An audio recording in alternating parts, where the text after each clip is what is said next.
Leaders అందరూ ఇప్పుడు summer కదా, ఎండలకి బాగా పిల్లలు ఏం చేస్తారంటే చిన్నపిల్లలు ఐస్ క్రీమ్ ఇప్పించండి, ఐస్ ఇప్పించండి అని గోల్ చేస్తారు. సో నేనేం చేశానంటే ఈ ఆన్లైన్లో తెప్పించుకొని మన ఎనర్జీ డ్రింక్ ఐస్లాగా తయారు చేసి పిల్లలకైతే ఇస్తున్నాను. న్యాచురల్గా మనం తయారు చేసుకొని వాళ్ళకి ఐస్ తిన్న ఫీలింగ్ అయితే వస్తుంది. సో చాలా ఎక్సలెంట్గా వచ్చింది.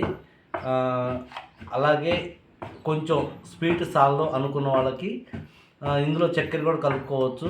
సో నేనైతే పొద్దున్నే ఒకటి ఓపెన్ చేసుకొని తిన్నాను. చాలా ఎక్సలెంట్ ఐస్ తిన్న ఫీలింగ్ అయితే వచ్చింది. ఎండాకాలం పిల్లలకి మన యాక్చువల్గా బయట ఐస్లో ఏంటంటే కొన్ని కెమికల్ అనేది యూజ్ చేస్తారు. అలాంటి కెమికల్ యూజ్ చేయకుండా ఇది న్యాచురల్గా మన ఇంట్లో తయారు చేసుకొని మన పిల్లలకి మనం ఇవ్వటం వల్ల యాక్టివ్గా ఉంటారు, ఎనర్జీగా ఉంటారు, ఐస్ తిన్న ఫీలింగ్ ఉంటుంది. సో విషువల్ నిజంగా వెస్టేజీ ప్రోడక్ట్ ప్రతిదీ కూడా మనం దాన్ని యూజ్ చేసుకుంటే చాలా ఎక్సలెంట్గా యూజ్ అవుతుంది. Thank you wish you well.